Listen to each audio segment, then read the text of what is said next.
It is crazy the difference that 10 days can make. Man, listen, 10 days ago, I was sitting in this chair and I was like, yo, listen, bro, we're not looking too good out here on the Nets front. You know what I'm saying? We had some tough losses. You know what I'm saying? Took an L to the Hornets, took an L to the Hawks, came back, took an L to the Bucks. And it just got to a point where I was like, listen, it's a possibility this team does not make it out the playing round. But in the 10 days that's happened since then, this team has gone and taken care of business. They did some things that they needed to do. They won some games that they needed to win. Now they're in a very favorable position at that 7th spot in the play-in tournament in the Eastern Conference. You know what I'm saying? I'm very hyped, very excited, but I'm also very disappointed at the exact same time because poor Cleveland had to fall into the depths of hell in order for us to, you know what I'm saying, climb up to that 7th spot. So now all we got to do now is win one home game, and we got us a date with either Milwaukee or Philadelphia. I'm not sure. But listen, y'all, what's going on, man? Your boy JP, Joe Paul, back in the motherfucking building. Hope everybody's having a great day or wonderful afternoon. I hope the day that you're watching this, I hope that you are lit.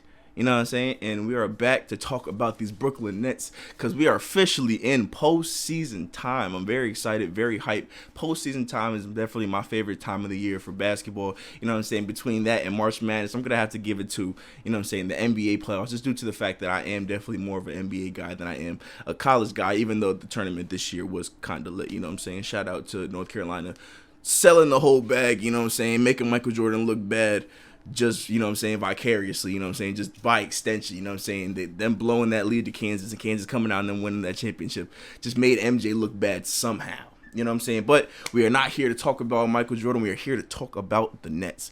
So like I said before, they are in the 7th spot in the Eastern Conference, which means they have a date at home in Barclays against the Cleveland Cavaliers coming up on Tuesday, I believe. You know what I'm saying? So that, listen, going into the whole playoff scenario, I was just like my whole main thing was the fact that these guys need to get that 7th seed. If they do not get the 7th seed, they're putting themselves in a very dangerous position because they can lose one of 2 games if they were to fall to a 9 or a 10 seed. But they were able to take care of business, you know what I'm saying, starting with a win against the Knicks in a game where, listen, it wasn't pretty, you know what I'm saying? That's not ideally the game how you wanted it to go. You don't want to go down by, I want to say, 21 points and then have to, you know what I'm saying, battle back in the second half. But they made it happen. They were able to catch that dub, you know what I'm saying? They come out against Cleveland. They play well, you know what I'm saying? They play complete, you know what I'm saying? Bruce Brown gives them a good game. KD goes off, get able to catch that dub. And then today, we get a Kyrie Irving masterclass. And the thing that I noticed, and the thing I'm kind of tired of, is the fact that KD and Kyrie, they tend to go like tit for tat with who's going to have a good game. So if Kyrie's having a good game, then KD's going to be like, nah, listen, bro, I'm just going to sit here. I'm going to play the point guard game. Like,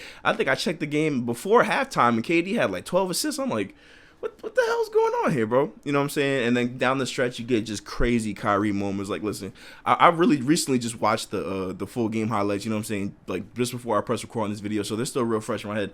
This dude Kyrie is gross, bro. This dude Kyrie is disgusting. I don't know how this dude can just maneuver the ball and put the ball wherever he wants it to go, and he's able to just somehow get it to scoop over the rim and get a layup. Like, the game, like, for him down the stretch today against the Pacers was everything that this team needed to really solidify, you know what I'm saying, that threat that they are in the Eastern Conference. The reason why this team is viewed to be you know what I'm saying, the most dangerous 7 seed really in NBA history is due to the fact they have guys like Kyrie Irving and a guy like Kevin Durant. That kind of talent is not replaceable on any other team in the league. You know what I'm saying? You got different guys who are, you know what I'm saying, they might be good here and good there and good there, but no, I think that when it comes to pure talent on the NBA duo, KD and Kyrie, they got the whole thing on smash, you know what I'm saying? Argue in the comments about whatever the hell, but KD and Kyrie got it, bro.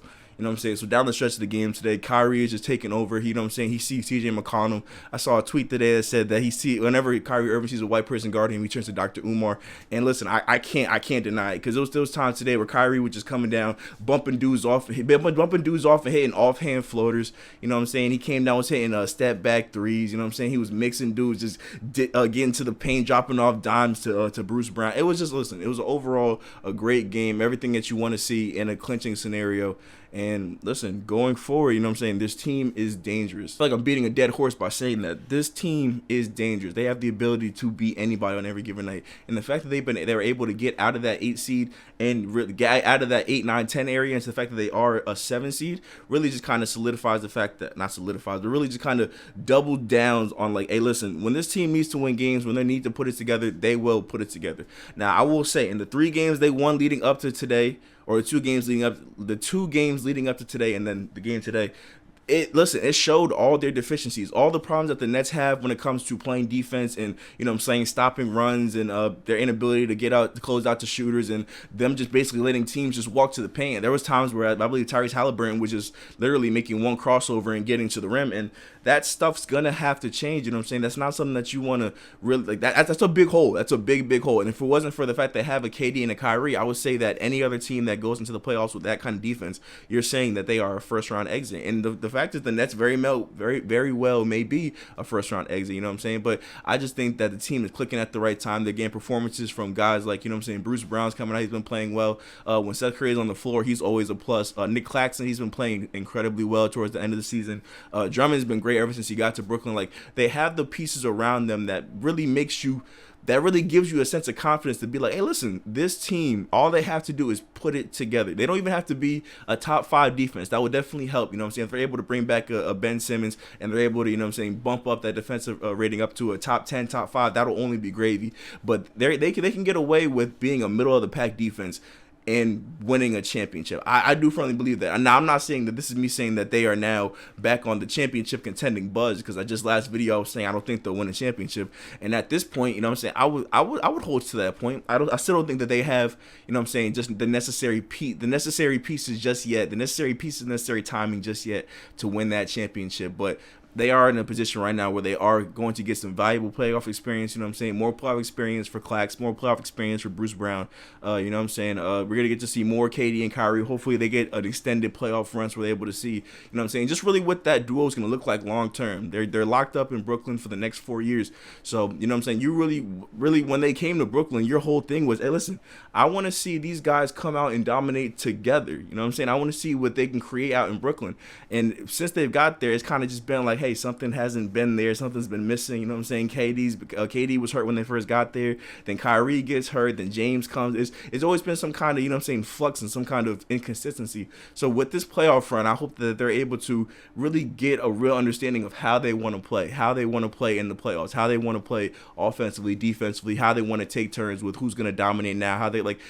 In the playoffs, I don't think you want to go into that with the mindset of, oh, KD will go off today and then Kyrie will go off today. You want them to be able to work simultaneously, kind of like how LeBron and KD were able to do it, kind of how LeBron and Kyrie were able to do it, how Steph and KD were able to do it. You know what I'm saying? How Russ and KD were able to do it. You know, when you have the ability, when you have two superstars that are able to gel together and they look like they fit on the floor, and that's when you start seeing the performances where you see, like in the finals, you see a 41 and a 41 from LeBron and Kyrie, or you know what I'm saying, you might see a 30-point and a 25-point game in the finals from a KD and a Steph. You know what I'm saying? So that's what I really want to see out of KD and Kyrie in this playoffs. How can they gel together, and how can they really, you know what I'm saying, take that step as a duo? You know what I'm saying? I just said recently that they're the best duo talented wise, but I would think continuity wise, that they have to be in the bottom 5 when it comes to continuity on the court. You know what I'm saying? They just do great because they are great basketball players, but when it comes down to it, you need some kind of rhythm, some kind of, you know what I'm saying, some kind of plan. You know what I'm saying? You don't want to go into things with no plan. Let's talk about our good old friend Ben Simmons real quick. All right, listen, Ben Simmons, there were reports that came out earlier today that it was optimistic that Ben Simmons could be returning for the first round of the playoffs, and then immediately after the game, those were refuted, and it was all turned out to be cap. So we are still in the dark when it comes to Ben Simmons. We don't know what's happening. We don't know what really the game plan is, when he's going to be playing. We just know that he's under contract for the next 4 years or 3-4 years. So at some point, he will play basketball in Brooklyn. Now, for Ben Simmons, for what he would add to this playoff run, I don't even feel like I don't even want to, you know what I'm saying? I've been thinking about it for so long. I don't even want to overstate what Ben Simmons will come back. You got to keep in mind, he hasn't played basketball since June. So, you know what I'm saying? He's going to come back and have some rust. You know what I'm saying? He's going to come back and he's going to be out of shape. So he won't be able to be, you know what I'm saying, the all-defense player that he is. You know what I'm saying? He'll have some rust. He'll have to shake that off. So for Ben Simmons, I think that his main thing is that if he does decide to come back during these playoffs, It's really just to get his footing, get his bearings down when it comes to being in the NBA, being a basketball player again. Understanding that the crowds are going to boo, understanding that, you know what I'm saying, understanding the fans, understanding the other players on the court, understanding that all this is just a game at the end of the day. And we know that you love it. We know that you care about it, Ben. The fact that you're over here talking about mental health illness, mental health issues means that you are. This is definitely something that you really care about. So if you do decide to come back some point during this year, really just want you to lock down and hamper down and just be like, listen, this is who I am. I'm Ben Simmons. So next season we'll definitely get to see Ben Simmons. You know what I'm saying? Get back to, you know what I'm saying, being that defensive monster that he was in Philadelphia. Gets back to being the facilitator that he was. Like I really the main thing I want to see out of Ben Simmons, and I felt this way even back when he was in Philadelphia. He was going through all this nonsense. I just want to see Ben Simmons get back to being Ben Simmons.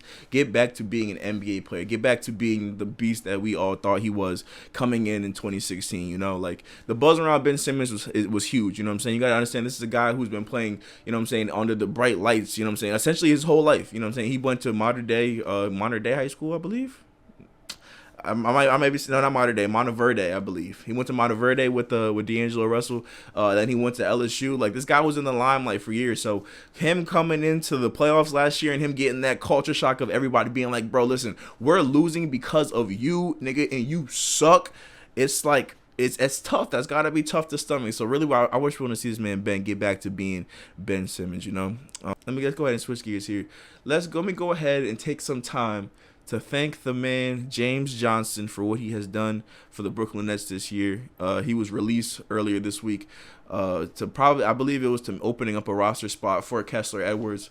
Kessler Edwards has been playing great over the past couple weeks. He's been given some real valuable minutes. While his three-point shooting has been kind of on the rocks lately, you know what I'm saying? He has definitely given a bigger boost than what James Johnson was given. But listen, James Johnson did a great job for the Nets this year. I appreciate everything that he's done. And listen, man, good luck in whatever it is that you do.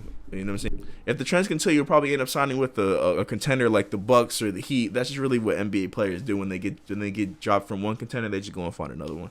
But yeah, listen, shout out to JJ. You know what I'm saying? Go beat somebody's ass. You know what I'm saying? You know what that means? A black belt. You know what I'm saying? There's a reason why people don't walk up to JJ and start talking crazy. So give my man's a job, but it won't be in Brooklyn. Shout out to you, my boy. All right, listen, man. But listen, going into the playoff, we got a playoff game against Cleveland on Tuesday. And hopefully that will be the only playoff game needed, and then we can go ahead and we can focus on Milwaukee, but we can only take it one day at a time. So I will be back here Tuesday after the game to talk about the dub and talk about the game plan going into Milwaukee and what we're going to do and how we're going to go in there and take down the champs. All right. That being said, make sure you guys leave a like, leave a comment, make sure you subscribe, hit the bell notifications, and I will see y'all in the next video. Peace.